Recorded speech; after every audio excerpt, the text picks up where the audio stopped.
మనిషి తనకు లేనిదానిపై దృష్టి సారిస్తాడు. ఉన్నదానిపై దృష్టిని కోల్పోతాడు.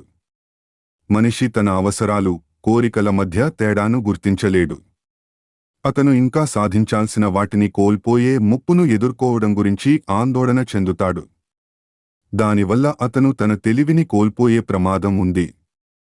ఈ కారణంగా మనశ్శాంతి ఉండదు. ఒక వ్యక్తి కింద పనిచేయడం చూసి మనిషి తన ఆత్మవిశ్వాసం కోల్పోయి తనను తాను తక్కువగా భావించుకుంటాడు.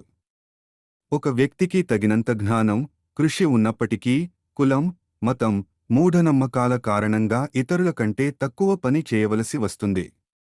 అతని జీవితంలో శాంతి నాశనం అవుతుంది. పదే పదే ఈ విషయాన్ని ఆలోచించుకుంటాడు.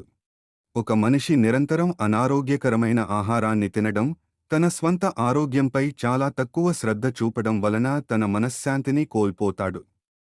ఈ నిరంతర ప్రవర్తన ప్రతికూల ఆలోచనలకు దారితీస్తుంది. భయం, ఆరోగ్యానికి దీర్ఘకాలిక నష్టం కలుగుతుంది. దీంతో మనశ్శాంతి పాడు అవుతుంది.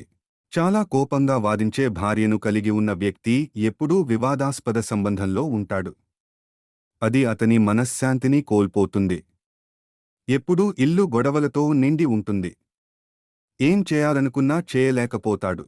కొడుకు విధేయత చూపడానికి నిరాకరిస్తే బయటి ప్రపంచంలో అతని బోధనలను గుర్తించడంలో లేదా గౌరవించడంలో విఫలమైతే మనిషి మనశ్శాంతి దెబ్బతింటుంది. అలాగని పిల్లలు తమను సరిగా పెంచలేదని చెబితే మనశ్శాంతి పూర్తిగా నశించిపోతుంది. ఏ మగాడూ తన కూతుర్ని వితంతువుగా చూడకూడదు. ఆ స్థితిలో ఉన్న మనిషి ఆ తర్వాత జీవితంలో ప్రశాంతంగా ఉండలేడు. జీవితాంతం బాధపడుతూ ఉంటాడు. నా కూతురి జీవితం ఇలా అయిపోయిందేంటని బాధలో బతుకుతాడు.